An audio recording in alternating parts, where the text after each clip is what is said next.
Blind girl adopts disabled cat. Their friendship touches everyone. This boy's been through a lot. Lily, the rescue worker, said, his voice heavy with unspoken words. We found him, well, in a bad way. Abused, left for dead. That leg will never be normal again. Are you sure you're ready for that? Lily reached out her fingers, gently finding Leo's matted fur, feeling the shivers that coursed through his little body. And he's still here, she whispered, still willing to purr after all that. Tell me who's really the handicapped one here. I think we understand each other perfectly. Listen to the full story of their incredible courage and unlikely friendship. Subscribe, like, and listen now to discover how their friendship touches everyone's hearts. The first sensation was the smell, acrid and biting, a scent that clawed its way into Lily's deepest sleep and yanked her awake with brutal force. For a disorienting moment, she lay there, her sightless eyes wide in the oppressive darkness of her bedroom, her mind struggling to process the alien odor. It wasn't the familiar, comforting aroma of her Portland apartment. Old books, lavender laundry detergent, and the faint, sweet musk of her cat, Leo. This was the smell of things burning, of chemicals, and something else, something organic and terrifying. Then came the heat, a subtle wave at first, like a furnace kicking on too high, but quickly intensifying, pressing against her skin, stealing the cool night air. Panic, cold and sharp, pierced through the fog of sleep. Leo, she whispered, her voice raspy. Her hand swept across the duvet beside her, searching for the familiar lump of her orange tabby. Empty. A frantic, high-pitched meow sliced through the growing crackle that was rapidly becoming the dominant sound in the room. It wasn't Leo's usual gentle request for breakfast or a demand for chin scratches. This was a sound of pure, unadulterated alarm. Leo, what is it? Lily threw back the covers, her feet hitting the cold wooden floor. The heat was more noticeable now, a palpable presence. The air was thicker, making her cough. Another series of desperate meows, closer this time, followed by a distinct scratching at her bedroom door. The crackling was louder, angrier, punctuated by a distant dull thud that vibrated through the floorboards. Lily fumbled for her cane, her heart hammering against her ribs like a trapped bird. Smoke. She could taste it now, a vile metallic tang. Her apartment, her sanctuary, was under attack. Okay, Leo, okay, I'm coming. She reached the door, her hand hesitating on the cool metal of the knob. Was it hot? She pressed her palm flat against it. Warm, but not scorching. Not yet. She pulled the door open, and a wave of hotter, denser air, thick with the choking stench of smoke, billowed in. Below Leo's frantic cries, she could hear a new sound, a roaring like a monstrous beast awakening in the bowels of the building, and distant shouts, faint and panicked. Leo was a small, insistent pressure against her ankles, meowing, tugging at the hem of her pajama pants with his teeth, then darting a few feet away, then back, a frantic dance of urgency. He was her only guide in a world that had suddenly become a terrifying, invisible inferno. Blindness, a condition she had navigated with grace and independence for 20 of her 25 years, now felt like an insurmountable wall of black. But Leo, her disabled, brave little cat, was trying to show her the way. Trusting him was her only option. Her hand reached down, scooping him into her arms, his small body trembling violently against hers as she stumbled out into the hallway, into the heart of the rapidly escalating chaos.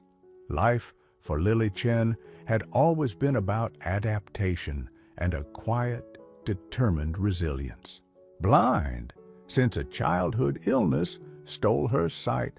At the age of 5, she'd spent 2 decades learning to perceive the world through sound, touch, smell, and an innate spatial awareness that often surprised those who didn't know her well. Her small apartment in a charming, slightly worn building in Portland, Oregon, was her haven, meticulously organized every object in its known place, allowing her to move with an easy, practiced grace. She worked part-time as a remote transcriber, her quick fingers flying over a specialized Braille keyboard, and volunteered at a local community center reading stories to children. Her independence was hard-won and fiercely prized. Yet a quiet loneliness sometimes threaded through her days. Her parents, loving and supportive, lived in California, and while friends were a cherished part of her life, there were evenings when the silence of her apartment felt a little too vast. It was on one such evening, listening to the rain drum against her window, that the thought of a pet, a companion, began to take root.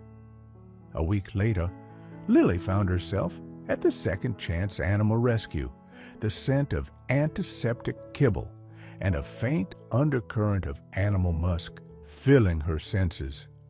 She called ahead, explaining her situation and her desire to adopt a cat that might need a little extra care, perhaps one that others might overlook. A kind-voiced woman named Sarah, a shelter volunteer, had sounded understanding. Now Sarah's warm hand was gently on Lily's elbow, guiding her. "We have a few cats who might be a good fit, Lily. Most are very calm, but there's one, well, he's special." Sarah led her to a quieter section of the shelter. "His name is Leo," she said softly, a note of sadness in her voice. "He's an orange tabby about 2 years old."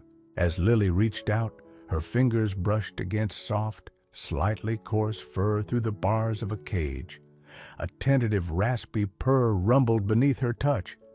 "Leo was found a few months ago," Sarah began, her voice low. "Abandoned near a construction site. He was in terrible shape, Lily. Starving and his back leg. It was clear he'd been severely abused. Deliberately." Lily's breath hitched. She could feel the slight tremor in the small body beneath her fingers, even as he leaned into her touch. The vet said the injury was old and had healed badly, complicated by infection. "Someone hurt him, Lily. Badly. We did what we could, but he'll always have a limp. He's lucky to be alive." Sarah paused. Honestly, for the first few weeks, he was terrified of everyone. He'd flinch at any sudden movement, any loud noise. It's taken a lot of patience from our team, but he's slowly started to trust. He's a survivor, this one. Lily listened, her heart constricting. She knew what it was like to be vulnerable, to have your world irrevocably changed. She thought of the cruelty Leo had endured, the pain and fear. Her fingers gently stroked the soft fur behind his ears, and Leo let out another stronger purr, rubbing his head against her hand. In that moment, an undeniable connection formed, a shared understanding that transcended words and sight. He wasn't just a disabled cat. He was a spirit who had faced darkness and was still capable of offering affection. "I understand," Lily said, her voice thick with emotion. "I understand what it's like to navigate a world with challenges." She pictured this small, resilient creature, scarred but not broken. "He doesn't sound overlooked to me. He sounds perfect." Sarah's voice was warm. "He's a sweet boy, truly. He just needs a chance, a safe place." "He'll have one with me," Lily said, a certainty settling in her heart. The decision was made. The inciting incident wasn't just the act of adoption. It was the profound recognition of a kindred spirit, a shared journey of overcoming adversity. She would give Leo the love and security he'd been so cruelly denied, and in return, she sensed he would bring a unique light into her own carefully ordered world. Filling out the paperwork, her fingers tracing the raised lines of the Braille forms, Lily felt a sense of anticipation of a new chapter beginning. Leo, the little orange cat with a troubled past and a limping gait, was coming home. Bringing Leo home was the beginning of a delicate dance of discovery for both of them. Lily's apartment, once a predictable landscape known through touch and memory, now held a new, sometimes unpredictable element. For Leo, the apartment was a vast new territory, free from the cacophony and fear of his past life and the confined space of the shelter. The first few days, Leo was cautious, his limp more pronounced as he explored, sticking to the edges of rooms, a flash of orange fur disappearing if Lily moved too suddenly or if an unexpected noise from the street outside startled him. Lily, in turn, moved with even greater care, speaking to him in soft, reassuring tones, always letting him know where she was.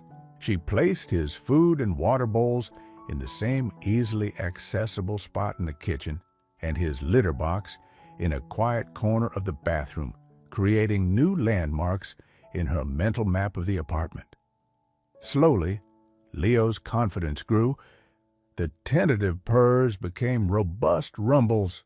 He started to follow Lily from room to room, his 3 good paws, and one slightly dragging one, making a unique soft rhythm on the wooden floors, a sound that became a comforting beacon for Lily. He learned her routines.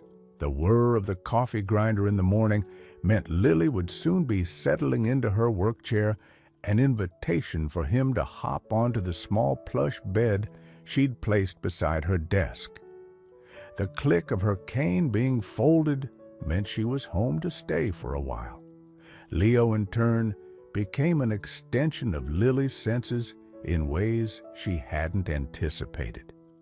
His sharp hearing would pick up on things long before she did.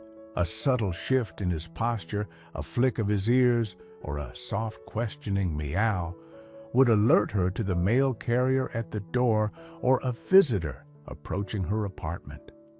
More than once, when she'd been engrossed in an audiobook, lost in another world, Leo's insistent nudge or a tap of his paw on her arm had drawn her attention to a pot simmering too long on the stove or the bathwater nearing the brim. He wasn't just a pet. He was becoming her silent, furry co-pilot. One afternoon, Lily was preparing tea. She'd momentarily misplaced her favorite mug, her hand scanning the countertop. Leo, who had been watching from his perch on a kitchen chair, let out a soft chirp and then hopped down. He walked to the edge of the counter where the mug sat precariously close to the edge and nudged it gently with his nose further from the precipice. Then he looked towards Lily and meowed again, a clear directional sound. Lily reached out her fingers, finding the smooth ceramic. "Oh, there you are," she chuckled, scratching Leo behind the ears. "Good boy, Leo. You're my little helper." Their bond deepened with each passing week. Lily found herself talking to Leo, constantly narrating her day, sharing her thoughts. He'd listen, or so she imagined, his amber eyes fixed on her face, occasionally offering a soft meow, as if in response. She discovered his love for sunbeams, carefully guiding him to the patches of warmth that moved across her living room floor, describing the quality of the light she could feel on her skin. He, in turn, seemed to understand her limitations, never darting underfoot, unexpectedly, always giving a soft vocal cue if he was about to jump onto her lap.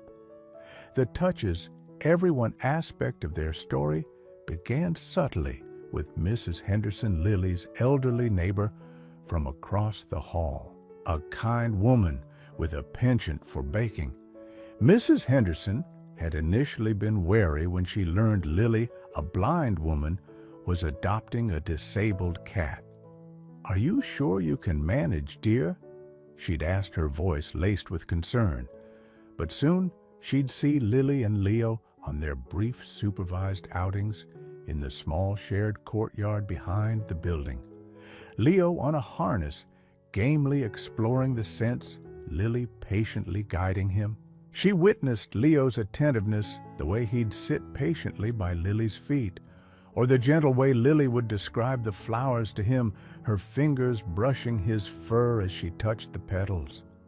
"That cat of yours, he's quite something," Mrs. Henderson remarked one day, offering Lily a still warm blueberry scone. "And you two, you just fit. It's a comfort to see, it truly is." Other neighbors, too, started to notice. The young couple downstairs, initially a bit noisy, seemed to quiet down, more aware of their surroundings, perhaps after seeing Lily navigate with such quiet dignity, often with Leo trotting faithfully, if a little unevenly beside her, on his harness during their courtyard airings. The building's grumpy superintendent, a man of few words, even cracked a rare smile when Leo, emboldened, rubbed against his ankles one afternoon in the hallway. He'd grumbled something about good mouser probably, but there was a grudging respect in his tone. Life settled into a comfortable, shared rhythm. The complications were minor: Leo's occasional upset stomach, likely a lingering effect of his rough start in life, or Lily's frustration when she couldn't immediately find a dropped toy that Leo was patiently waiting for her to throw. But these were ripples on a calm surface. The deeper currents were of trust, companionship, and a love that had blossomed in the unlikely space between a woman who couldn't see and a cat who had seen too much cruelty. The stakes, though not overtly dramatic, were profoundly personal, maintaining this sanctuary of peace and mutual reliance they had built together. Lily couldn't imagine her life without Leo's comforting presence, his quirky gait, his rumbling purr that was the soundtrack to her days. He was more than a pet. He was family. The evening had begun like any other. Lily had finished her work, eaten a simple dinner, and was now curled on her sofa, an audiobook playing softly, Leo, a warm, purring weight, on her lap. Rain lashed against the windows of her Portland apartment, a familiar, comforting sound that usually lulled them both. Outside, the city hummed oblivious. Inside their small world was one of peace. The first hint that something was wrong was subtle, easily missed. A slight change in Leo's breathing. He lifted his head, his purr dying in his throat. His ears swiveled, a low, almost inaudible growl rumbling deep in his chest. Lily paused her audiobook. "What is it, boy?" she murmured, her hand stroking his fur. He was tense, his body coiled like a spring.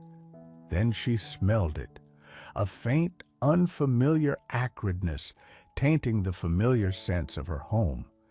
It was different from cooking smells, sharper, more chemical. She sat up, dislodging Leo, who jumped to the floor, his injured leg not hampering his sudden alertness. He paced toward the apartment door, emitting a series of anxious, low meows. "Is someone there?" Lily asked, a prickle of unease starting to crawl up her spine. She rose and made her way to the door, her hand outstretched. The door itself felt cool, normal, but the air definitely held that strange, unsettling odor, stronger now. It was then that the smoke alarm in the hallway of her apartment building, a device she rarely thought about, shrieked to life. A piercing, intermittent blast that made Lily jump and Leo hiss. This was no drill. Almost immediately, other alarms joined the chorus, a dissonant symphony of terror echoing through the building. Panic, cold and swift, seized Lily. She could hear faint, muffled shouts from other apartments, the sound of running feet. The acrid smell was intensifying, rapidly morphing into the unmistakable, terrifying stench of smoke. "Leo, we need to go," she cried, her voice trembling. This was the moment that shattered their peaceful existence, the turning point where their ordinary lives careened into a fight for survival. Leo, bless his brave heart, didn't hesitate. He was at her feet, meowing insistently, urgently, his meows sharp and commanding, not the soft appeals she was used to. He tugged at the hem of her pajama pants, pulling her towards the door. Lily fumbled for her keys and her phone, her movements clumsy with adrenaline. She didn't take her cane. There was no time. Her hand closed around Leo, scooping him into her arms. He was trembling, but he didn't struggle, pressing himself against her as if seeking to merge with her. Opening the apartment door was like opening the door to a furnace. A wave of thick, choking black smoke billowed in, instantly stealing her breath, making her eyes water uselessly. The heat was a physical blow. The roar of the fire from somewhere below was deafening, a monstrous, hungry sound. Disorientation swamped her. Which way was the emergency exit? In her panic, her meticulously constructed mental map of the building blurred. Leo squirmed in her arms, not to get away, but to direct her. He craned his neck, his nose pointing insistently to her left, and let out a series of sharp, guiding meows. Left.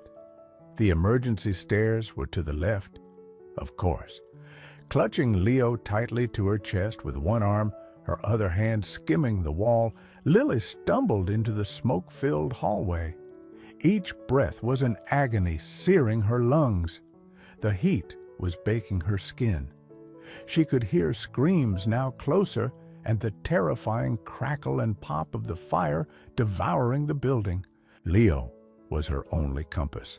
When she faltered, hesitating at a junction in the corridor, his insistent meows, his small head nudging her hand, guided her. It felt like an eternity, a desperate blind scramble through a suffocating nightmare. She could feel Leo's small heart hammering against her own. Finally, her searching hand found the cool, reassuring metal of the fire door to the stairwell. She pushed it open, a gasp of slightly less toxic air meeting her. The stairwell was still filled with smoke, but it was thinner here. The sounds of panic were amplified, echoing up and down. Down, down they stumbled, Lily's legs shaking, her lungs burning. Leo remained a small, tense bundle in her arms, his occasional meow a tiny beacon of courage in the terrifying darkness. Each flight of stairs was an ordeal. She tripped, recovered her knuckles, scraping against the rough concrete wall she used for guidance. Then blessedly cool night air on her face. The cacophony of sirens shouting and the roar of the fire was overwhelming, but the air was fresh. She burst out of the emergency exit and onto the wet pavement, a firefighter's strong hands suddenly gripping her arms, guiding her away from the burning building. Lily collapsed to her knees on the grass verge, still clutching Leo, coughing, gasping for air, tears streaming down her face. Tears of relief, of terror, of gratitude. Her home, her sanctuary, was being consumed by flames, a terrifying orange glow painting the night sky. Her carefully ordered world had been turned upside down, but she was alive. And Leo, her brave, disabled little cat, her hero, was alive and safe in her arms. The life they knew was gone, reduced to smoke and ash, but they had each other. This was the point of no return. From this moment, everything would be different. The immediate aftermath of the fire was a blur of flashing lights, shouting voices, and the pervasive smell of smoke that clung to Lily's clothes and hair. Wrapped in a coarse blanket provided by a paramedic, she sat on the bumper of an ambulance, Leo still cradled protectively in her lap. He too was covered in soot, his orange fur matted and dull, but he was alive, occasionally licking her hand with a rough, reassuring tongue. The diagnosis from the paramedics was smoke inhalation for both of them, but thankfully, nothing more severe. Her apartment building, however, was not so lucky. Firefighters battled the blaze for hours, and by dawn, it was a sodden, blackened shell. Lily's home, with all her carefully curated belongings, her braille books, her familiar comforts, was gone, or at least uninhabitable. Temporary shelter was arranged by the Red Cross at a nearby community center. It was noisy, chaotic, and disorienting for Lily. Cots were lined up in a gymnasium, the air thick with the smell of disinfectant and the anxious murmur of other displaced residents. Leo, understandably stressed, spent most of the first day hidden beneath Lily's cot, only emerging to eat a little of the food a sympathetic volunteer had provided. In the days that followed, Lily began the arduous process of dealing with the practicalities. Insurance adjusters with clipped professional voices asked endless questions. Forms needed to be filled out, a daunting task she navigated with the help of a patient Red Cross volunteer who read them aloud and transcribed her answers. The loss of her independence, even temporarily, was a heavy blow. She missed the familiar layout of her apartment, the predictability of her routine, the quiet solace of her own space. News of Lily and Leo's escape, however, began to filter through the local community. Mrs. Henderson, who had also safely evacuated, tearfully recounted to a local news reporter how she'd often seen the blind girl and her brave little limping cat, and how Lily had told her Leo was her eyes and ears sometimes. The story of a blind woman being led to safety by her disabled cat was compelling a small beacon of hope amidst the tragedy of the fire. A short segment appeared on the local evening news, complete with a slightly blurry photo of Lily and a soot-covered Leo, taken by a bystander on the night of the fire. Friendship touches, everyone, the news anchor had intoned somberly. This unexpected publicity brought a small wave of support. Donations of clothes and essential items arrived at the shelter addressed to Lily. A local veterinarian offered a free checkup for Leo, who, apart from some mild respiratory irritation that soon cleared, was remarkably unscathed. People were touched by their story of mutual reliance and courage. Yet despite the outpouring of kindness, Lily found herself sinking into a quiet despair.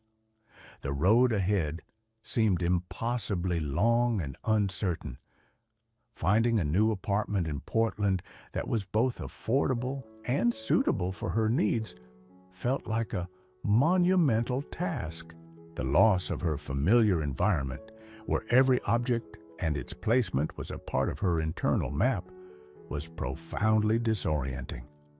Some nights, lying on the narrow cot with Leo, a small warm presence curled against her side, she felt overwhelmed. A dark night of the soul, where the future seemed a vast, intimidating darkness more profound than the physical darkness she lived with daily. She was grateful to be alive, fiercely grateful for Leo. But the stability she had worked so hard to build had been snatched away. A week after the fire, residents were allowed limited access to the building to retrieve any salvageable personal effects, accompanied by firefighters. The building was a wreck. The smell of wet charcoal and burnt plastic was overpowering. Lily's apartment, while not completely gutted as it was on an upper floor, had suffered extensive smoke and water damage. Guided by a firefighter named Mike, Lily stepped into what was once her living room. The floor squelched underfoot. The air was still thick with the stench of the blaze. Her meticulously organized world was now a chaotic jumble of soot-covered, water-damaged debris. Tears welled in her eyes. It felt like a violation, a final, brutal confirmation of all she had lost. "We can help you look for anything specific, ma'am," Mike said gently, his voice compassionate. "Any valuables, important documents?" Lily shook her head, a wave of hopelessness washing over her. I don't even know where to begin. Most of my important documents were in a small desk in the bedroom. But I imagine—" "Let's take a look," Mike said. "Sometimes things survive in the most unexpected ways." They made their way slowly through the debris. The bedroom was in a similar state. Her desk was a charred, sodden mess. Lily's heart sank. Her Braille books were ruined. Her clothes reeked. It seemed like nothing of her old life had survived. She was about to suggest they leave when Mike, who had been carefully sifting through the wreckage near the base of a fallen bookshelf in the living room, let out a grunt of effort. "Hold on a second," he said, his voice slightly muffled. "There's something here wedged pretty tight." He tugged, and then with a scraping sound, he dislodged a small soot-covered metal box from beneath a pile of burnt books and fallen plaster. It was surprisingly heavy. The metal box was old, a simple dark gray strongbox now streaked with soot and grime. It looked like something that might have held petty cash or old papers, nothing remarkable. Lily had no memory of ever seeing it before. "Do you recognize this, ma'am, firefighter?" Mike asked, turning the box over in his hands. It had a small, sturdy lock, but no key was apparent. Lily reached out her fingers, tracing its cool, surprisingly intact surface. "No," she said slowly, a frown creasing her brow. "I've never seen it. It wasn't mine. Maybe it belonged to a previous tenant. Her apartment building was old. Who knew what secrets its walls held?" "Well, it's pretty solid," Mike said. "Might be worth seeing what's inside. Sometimes these old boxes can withstand a fair bit. The contents might be protected." He looked around. "Given the damage, and since you don't recognize it, standard procedure in a situation like this, especially if we can't identify an owner, might be to turn it over to the police. But since it was in your designated apartment space—" He trailed off, then seemed to make a decision. "Let's see if we can get it open. Perhaps it contains identification." He carried the box out to the slightly more stable hallway, and after a brief consultation with his captain, returned with a pry bar. With a few deft movements and a sharp crack, the old lock gave way. Mike lifted the heavy lid. For a moment, there was silence broken only by the drip of water from the damaged ceiling. Then Mike let out a low whistle. "Well, I'll be," he said, his voice tinged with surprise. "Ma'am, I think you're going to want to know what's in here." He described the contents slowly. Nestled on a bed of faded velvet were several pieces of old-fashioned jewelry. A pearl necklace, a pair of delicate gold earrings, a man's signet ring. Beneath them lay a bundle of letters tied with a faded ribbon, and tucked into a corner, a small leather-bound passbook for a savings account. The name on the passbook, clearly printed despite the age, was Eleanor and David Chin, in trust for Lily Chin. Lily gasped, her hand flying to her mouth. Eleanor and David Chin, her parents. They had passed away when she was a teenager, and she had lived with her aunt until she was old enough for college and independent living. They had always been careful with money, but she had no idea. The letters, she whispered, her voice trembling. Can you tell me who they're from?" Mike carefully picked up one of the letters. "The postmark is very old, ma'am, over 20 years. And the handwriting, it looks like they might be from your parents to each other, or perhaps notes they wrote." Tears streamed down Lily's face. It was a treasure trove, a message from the past, a legacy she never knew existed, unearthed from the ashes of her destroyed home. This wasn't just about monetary value. It was a tangible connection to her parents, a piece of their love and forethought for her future, miraculously preserved and revealed at her moment of greatest need. Leo, who had been waiting patiently at Lily's feet, held by another firefighter while she explored her apartment, seemed to sense the shift in emotion. He nudged his head against her hand, letting out a soft, comforting purr. This unexpected discovery, a direct result of the fire and Leo's heroism in saving her, felt like a profound, almost unbelievable twist of fate. The contents of the strongbox were indeed a significant legacy. The jewelry was valuable family heirlooms her parents had quietly set aside. The savings account, untouched for decades, had accrued a surprising amount of interest. It wasn't a fortune that would make her extravagantly wealthy, but it was enough to provide a crucial safety net, a foundation upon which to rebuild her life with a sense of security she hadn't known before. The story of Lily Leo and the unexpected discovery captured the city's heart even further. Local news outlets ran follow-up pieces, and the blind girl and her hero cat became minor local celebrities. Donations poured into the Second Chance Animal Rescue in Leo's name. People were deeply moved by the narrative, a young woman facing adversity with courage, a disabled cat's unwavering loyalty, and the almost magical revelation of a hidden inheritance. Their friendship, born of shared vulnerability and strengthened through crisis, truly did touch everyone who heard about it. With the unexpected financial cushion, Lily was able to find a new apartment more quickly than she had dared to hope. It was a bright, airy space in a quieter neighborhood, with a small, secure patio where Leo could safely enjoy the sunshine.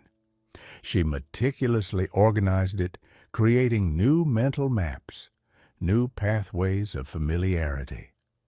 This time, though, there was an underlying sense of peace, a knowledge that she wasn't entirely alone in facing life's uncertainties. She bought new Braille books, a new workstation, and a very plush new bed, for Leo placed, as always, right beside her. The insurance money covered some of her losses, and her parents' legacy covered the rest, allowing her to rebuild without the crushing weight of financial worry. Life settled into a new normal, a rhythm that was different from before, yet imbued with a deeper sense of gratitude and connection. Lily continued her transcription work and her volunteer reading at the community center, often sharing her and Leo's story, much to the delight of the children. Leo, now an adored local hero, still limped, but his purr was louder, his confidence unshakable. He remained Lily's shadow, her furry guardian, his presence a constant reminder of courage, love, and the unexpected ways life could unfold. Their bond, forged in the quiet moments of companionship and tested in the crucible of fire, was stronger and more profound than ever. Lily knew that Leo had not only saved her life, but had also, in his own feline way, led her to a future brightened by her parents' enduring love. The darkness she navigated was still her reality, but it was a darkness illuminated by the unwavering warmth of a small orange cat's devotion and the extraordinary resilience of the human and animal spirit. And in Portland, their story became a quiet legend, a testament to the fact that sometimes the most unassuming friendships can shine the brightest.